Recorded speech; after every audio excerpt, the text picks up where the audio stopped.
네, 이렇게 어제 발생한 지진 때문에 많은 분들이 불안해하실 텐데요. 조금 더 자세하게 기상 전문 김재훈 기자와 함께 자세히 살펴보도록 하겠습니다. 네, 안녕하십니까? 안녕하세요. 예. 네, 어제 또다시 한반도가 흔들리면서 서울에까지 이제 진동이 감지가 됐습니다. 전반적인 상황 좀 정리해 주시죠. 네, 어제 밤 8시 33분쯤이었고요. 경주시에서 남서쪽으로 약 11km 떨어진 지점에서 규모 4.5의 지진이 발생을 했습니다. 지난 10일 경주에서 발생한 규모 5.8의 지진에서 남쪽으로 약 3km 떨어진 지점에서 발생을 했고 지진의 깊이는 약 14km 정도로 추정이 되고 있습니다. 예. 기상청은 지난 12일에 발생한 규모 5.8의 지진의 여진이라고 밝혔고요. 규모 5.8 본진 이후 약 380여 차례 여진이 발생하고 있었는데 그중 규모가 두 번째로 큰 여진으로 분석이 되고 있습니다. 다만 그간 규모 2에서 3 정도에 되는 여진만 계속되고 있었고 기상청에서도 앞으로 여진의 강도가 계속해서 작아질 것이다. 뭐 이렇게 얘기를 하면서 사실상 지진이 종료됐다고 밝혔었는데 예. 일주일 만에 다시 4.5 정도 되는 강한 여진이 또다시 발생을 하면서 경주 시민들이 다시 한번 가슴을 쓸어 내렸습니다. 기상청에 따르면 어제 경주에서는 여진으로 인해 진도 5 정도의 흔들림이 관측됐다고 하는데 이 정도면 집안의 가구가 움직이고 흔들리는 정도라고 보시면 됩니다. 예. 사실 어제 여진은 건물 자체가 붕괴되는 정도의 강력한 지진은 아니었습니다. 다만 지난 규모 5.8의 본진 이후에 집안이 상당히 약해져 있었기 때문에 2차 피해가 우려되고 있었던 상황인데요. 국민안전처에 따르면 현재까지 접수된 피해 신고는 12건이 접수가 됐었고 그 밖에 도로 균열이 있었던 것으로 접수가 되고 있었고 다행히 부상자는 아직까지는 없었던 것으로 조사가 되고 있습니다. 네, 부상자가 없어서 참 다행이라는 생각이 드는데 사실 지금까지도 여진이 계속되고 있잖아요. 경주 시민뿐만 아니라 여러 사람들이 더 강한 여진이 발생하면 어떠나 우려하고 있는데 여진은 언제까지 이어지는 건가요? 네, 지진이라는 것이 지각이나 단층에 가해진 힘이 축적되다가 더 이상 견디지 못하고 분출되는 현상이다. 뭐 이렇게 생각하시면 되는데요. 예. 아무래도 그동안 쌓여 있었던 에너지가 완전히 나가기 전까지는 여진이 계속될 것이라는 분석이 많습니다. 예. 과거 다른 나라에서도 강진이 발생했을 때 여진은 짧게는 몇 주, 또 길게는 수개월까지 이어지는 경우가 많았었는데요. 앞서 전해드린 대로 이번 여진이 점차 규모가 작아지고 있었고 횟수도 줄고 있었는데 다시 한번 큰 여진이 발생을 했기 때문에 따라서 당분간은 경주와 영남 일대에서는 규모 3에서 2 정도 되는 여진이 계속될 것이다. 뭐 이렇게 예상을 하고 있습니다.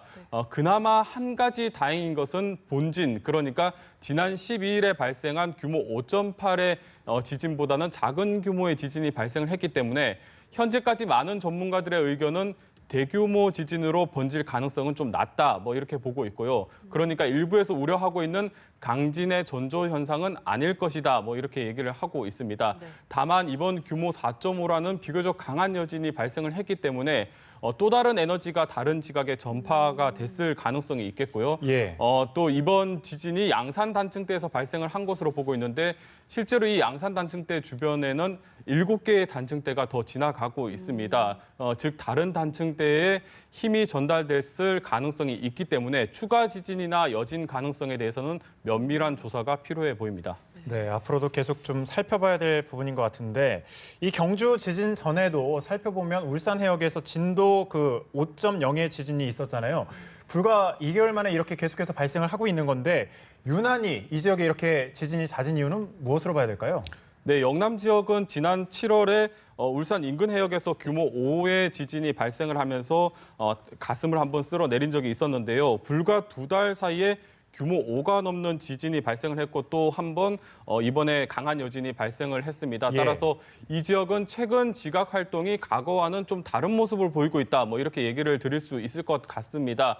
이처럼 과거와 달리 최근 들어서 이 지역으로 잇따라 강한 지진이 발생을 하는 것은 아무래도 지난 2011년 동일본 대지진이 원인인 것으로 많은 전문가들이 원인을 꼽고 있습니다. 예. 대지진 이후에 커다란 힘이 한반도 쪽으로 전해지면서 우리나라 지각에도 일부 변형이 가해졌을 가능성이 크겠고요. 또 힘 일부가 축적이 되면서 이번처럼 더 이상은 견디지 못하고 분출되는 과정에서 지진이 발생한 것으로 보고 있습니다. 이번 지진이 발생한 지점은 양산에서 경주로 길게 뻗어진 양산 단층대에서 발생을 한 것으로 추정이 되고 있고 지난번 울산에서 발생한 지진은 스시마 고토 단층대에서 발생을 한 것으로 추정을 하고 있습니다. 두 지점 모두 일본 쪽 지각과 상당히 가까이 위치를 하고 있기 때문에 아마도 이런 부분에서 일본 쪽에서 어떤 에너지가 전달되었고 그간 쌓여 있었던 것으로 분석이 되고 있습니다. 실제로 동일본 대지진 이후에 평균적으로 한반도에서 발생하는 지진의 규모가 커지고 있었고 또 횟수도 증가하고 있는 추세입니다. 네, 진짜 우리나라의 최대 규모의 지진이 발생하면서 추가적으로 강진이 발생하면 어떨까 이렇게 다 우려하고 있는데요. 소위 말하는 대지진, 우리나라에서도 일어날 수 있습니까? 네, 우선 기상청에 따르면 규모 5에서 6 정도에 되는 지진은 앞으로 언제든지 발생을 할 수 있다, 뭐 이렇게 밝혔습니다. 네. 다만 규모 6.5 정도 되는 이른바 대지진의 발생 가능성은 없는 것으로 보고 있는데요. 사실 이 부분에 대해서도 전문가들 사이에서도 약간의 의견 차이가 있습니다. 과거 기록으로는 한반도에서 규모 7 정도에 되는 강진이 발생한 사례가 있었고요. 앞서 전해드린 것처럼 동일본 지진의 여파로 한반도 지각에 변형이 가해져 있기 때문에 예. 다른 6.5 정도의 지진도 발생할 수 있다. 이런 의견도 나오고 있습니다. 따라서 지금은 다소 미흡한 부분이 있는데 앞으로 활성 단층대에 대한 조사가 분명한 조사가 필요하고요. 설령 대지진이 아니더라도 기상청이 최대치로 잡은 규모 6 정도에 되는 지진이 생각해보면 아주 강력한 지진입니다. 네. 규모 6이면 지난 12일에 발생한 규모 5.8의 경주 지진보다 약 2배에서 3배 정도 강하다고 보시면 되는데요. 따라서 만약에 이 정도 지진이 발생한다면 지금보다 훨씬 더 큰 피해를 입을 수가 있습니다. 체계적인 대비가 좀 필요해 보입니다. 네, 어제 보면 지금 계속해서 속보로도 나오고 있지만 어제 그 접수된 신고가 14,000건이 또 넘었습니다. 이 지진이라는 게 사실 언제 발생할지 예측이 좀 불가능하기 때문에 말씀하신 것처럼 그렇기 때문에 사실 대비가 좀 쉽지는 않겠지만 그래도 조금이라도 대비를 할 수 있는 부분을 해야 되겠죠. 어떤 부분을 대비할 수 있을까요? 네, 현재까지 과학기술로는 지진이 언제 발생할지 예측을 하는 것은 불가능이라고 얘기를 할 수 있겠습니다. 특별히 지진에 대한 사전 징후가 없고요. 또 워낙에 강범위한 지역에서 발생을 하다 보니까 관측하는 것도 쉽지가 않습니다. 따라서 지진은 언제든지 발생을 할 수 있다, 이렇게 생각을 하고 있고 미리 대비하는 게 피해를 줄일 수 있는 가장 좋은 방법이라고 얘기를 할 수가 있겠습니다.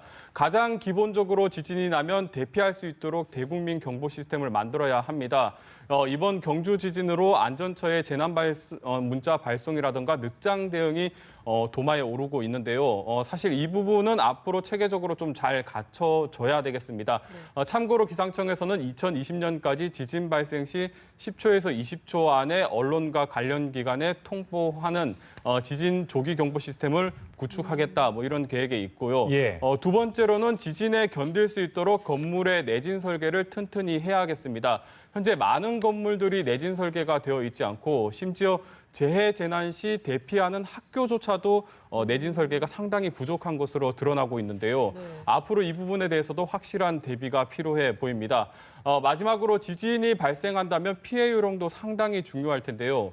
지금 지진 대피 요령 같은 것들이 언론에서 상당히 많이 보도가 되고 있는데 사실 제각각 다른 경우가 너무 많아서 어떤 대비를 좀 따라야 할지 고민이 될 정도입니다. 이 부분도 확실히 정립이 돼야 되고 마지막으로 일본처럼 좀 더 체계적으로 교육할 수 있는 환경이 만들어졌으면 좋겠습니다.